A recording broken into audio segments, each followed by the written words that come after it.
Perkenalkan, nama saya Abinaya Aziz Wibowo dengan NIM 1312300137. Perkenalkan, nama saya Dandi Arya Saputra dengan NIM 1312300127.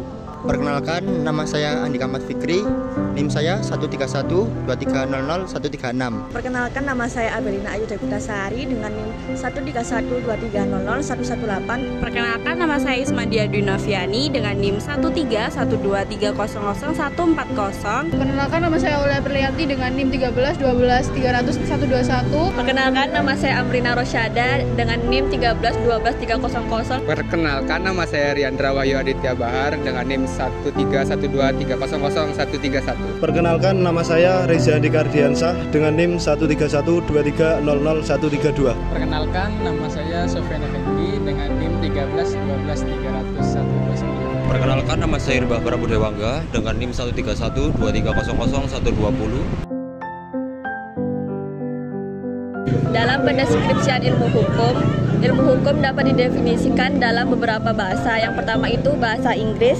yaitu jurisprudence, the science of law atau legal theory. Kalau yang kedua itu bahasa Belanda atau Rechtswetenschap. Kalau yang ketiga bahasa Prancis, yaitu teori general du droit. Sedangkan yang terakhir yaitu bahasa Jerman atau jurisprudence dan Rechtswissenschaft. Namun, dalam definisi yang dijelaskan dalam bahasa Inggris, terdapat pengertian yang masih kurang tepat untuk dipahami dengan ilmu hukum yang diungkapkan oleh Guru Besar Universitas Airlangga Surabaya, yaitu Prof. Dr. Peter Mahmud Marzuki. Definisi yang kurang tepat ini berada pada penyusunan the sign of law atau legal sign. Mengapa?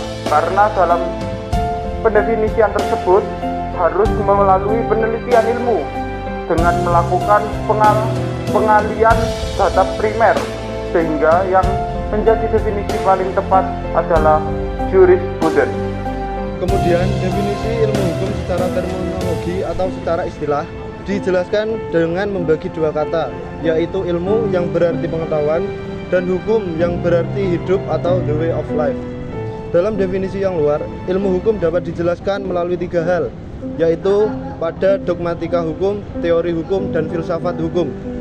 Dalam penerapan hukum itu sendiri dibagi menjadi dua, yaitu hukum no state law, yaitu hukum yang bukan diciptakan oleh negara, dan hukum state law atau hukum yang diciptakan oleh negara. Berikut ini adalah definisi mengenai hukum menurut beberapa para ahli. Yang pertama, Aristoteles.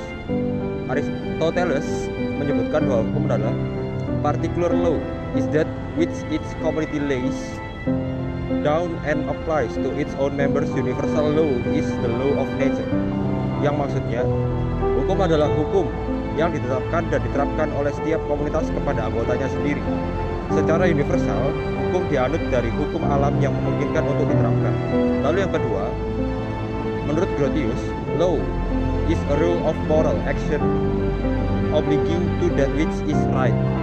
Yang maksudnya, hukum adalah aturan tindakan moral yang mewajibkan apa yang menjadi suatu hal yang benar. Kemudian menurut Hobbes, whereas law properly is the word of him that by right hath command over others, yaitu pada hakikatnya hukum adalah perintah atas orang lain dalam sebuah perilaku. Kemudian Utrecht juga memberikan pendapatnya mengenai hukum. Menurut Utrecht adalah hukum itu adalah himpunan peraturan-peraturan, perintah-perintah, dan larangan-larangan yang mengurus tata tertib suatu masyarakat, dan karena itu harus ditaati oleh masyarakat itu. Lalu definisi hukum menurut Profesor M.R.E.M. Myers dalam bukunya di Algemene Briefpen van het Burgerlijk Recht. Hukum ialah semua aturan yang mengandung pertimbangan kesusilaan ditujukan kepada tingkah manusia dalam masyarakat dan yang menjadi pedoman bagi penguasa-penguasa negara dalam melakukan tugasnya. Lalu definisi hukum menurut Leon Dukis adalah aturan tingkah laku para anggota masyarakat. Aturan yang daya penggunaannya pada saat tertentu diindahkan oleh suatu masyarakat sebagai jaminan dari kepentingan bersama, dan yang jika dilanggar menimbulkan reaksi bersama yang terhadap orang yang melakukan pelanggaran itu. Menurut Immanuel Kant, hukum ialah keseluruhan syarat-syarat yang dengan ini kehendak bebas dari orang yang satu dapat menyesuaikan diri dengan kehendak bebas dari orang yang lain, menuruti peraturan hukum tentang kemerdekaan. Menurut MH Tirta Amijaya, dalam buku beliau, pokok-pokok hukum perniagaan ditegaskan bahwa hukum ialah semua aturan norma yang harus diturut dalam tingkah laku tindakan-tindakan dalam pergaulan hidup dengan ancaman mesti mengganti kerugian. Jika melanggar aturan-aturan itu akan membahayakan diri sendiri atau harta, umpamanya orang akan kehilangan kemerdekaannya, didenda dan sebagainya. Secara sederhana, hukum itu mengatur perhubungan antara anggota masyarakat seseorang dengan yang lain. Begitu pula perhubungan antara anggota masyarakat itu dengan masyarakatnya. Artinya, hukum itu mengatur hubungan antara manusia perseorangan dengan masyarakat. Setelah dijelaskan mengenai apa itu hukum, baik dari segi bahasanya, kemudian secara luas, secara poin-poin pentingnya, secara sederhana dan juga menurut beberapa ahli. Namun dalam pendefinisian hukum ini masih menjadi sebuah fenomena. Fenomena yang terjadi dalam pendefinisian hukum ini sebenarnya sangatlah rancu. Mengapa saya katakan rancu? Karena dalam pendefinisian hukum hingga saat ini itu masih belum ada satu patokan yang dapat dikatakan bahwa ini adalah memang definisi hukum yang sebenarnya. Sehingga segala sesuatu atau semua orang yang mendefinisikan hukum ini tidak ada yang benar dan tidak ada yang salah.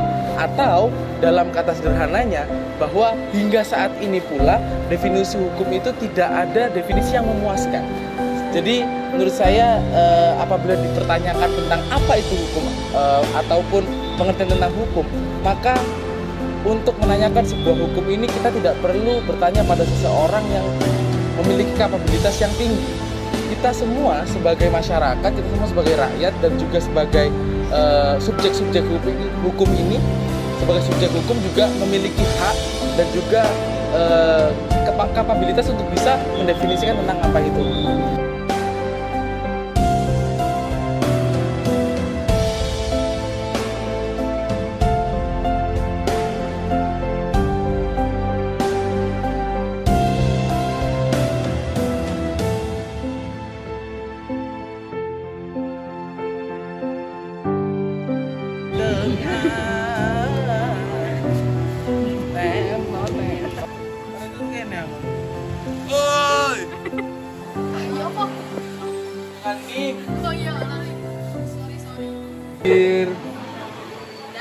Sikat.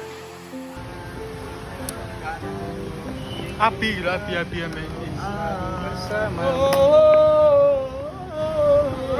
Semoga engkau Ojo tenang di alam sana. Ya, hapus saja.